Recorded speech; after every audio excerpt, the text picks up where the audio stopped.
एक शहर में दो व्यक्ति रहते थे, जिसमें पहला व्यक्ति व्यापारी था, जो बहुत ही अच्छा इंसान था, धर्म और नीति का पालन करता था, भगवान की भक्ति करता था और मंदिर जाता था।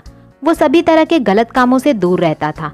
वही दूसरा व्यक्ति जो कि बुरा प्रवृत्ति का था, वो हमेशा ही अनीति और अधर्म के काम करता था। वो रोज मंदिर से पैसे और चप्पल चुराता था, झूठ बोलता था और नशा करता था। एक दिन उस शहर में तेज बारिश हो रही थी और उस मंदिर में कोई नहीं था। ये देखकर उस बुरे व्यक्ति ने मंदिर के सारे पैसे चुरा लिए और पुजारी की नजरों से बचकर वहां से भाग निकला। थोड़ी देर बाद जब वो व्यापारी दर्शन करने के उद्देश्य से मंदिर गया तो उस पर चोरी करने का इल्जाम लग गया। वहां मौजूद सभी लोग उसे भला बुरा कहने लगे।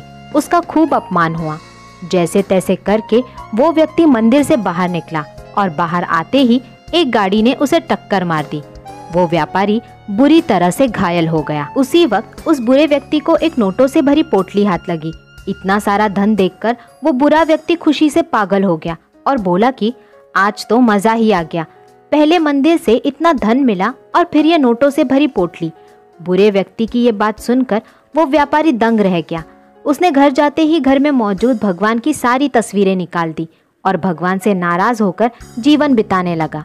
सालों बाद जब उन दोनों की मृत्यु हो गई और दोनों यमराज के सामने गए तो उस व्यापारी ने नाराज स्वर में यमराज से प्रश्न किया कि मैं तो सदैव ही अच्छे कर्म करता था, जिसके बदले मुझे अपमान और दर्द मिला, और इस अधर्म करने वाले दुष्ट को नोटों से भरी पोटली, आखिर क्यों? व्यापारी के सवाल पर यमराज बोले, जिस दिन तुम्हारे साथ दुर्घटना घटी थी वो तुम्हारी जिंदगी का आखिरी दिन था, लेकिन तुम्हारे अच्छे कर्मों की वजह से तुम्हारी मृत्यु एक छोटी सी चोट में बदल गई।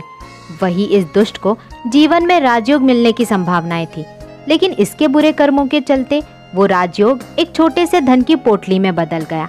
श्री कृष्ण कहते हैं कि भगवान हमें किस रूप में दे रहे हैं ये समझ पाना बेहद कठिन होता है।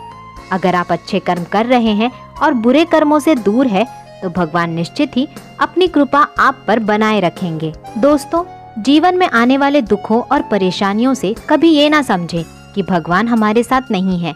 हो सकता है आपके साथ और भी बुरा होने का योग हो, लेकिन आपके कर्मों की वजह से आप उनसे बचे हुए हो।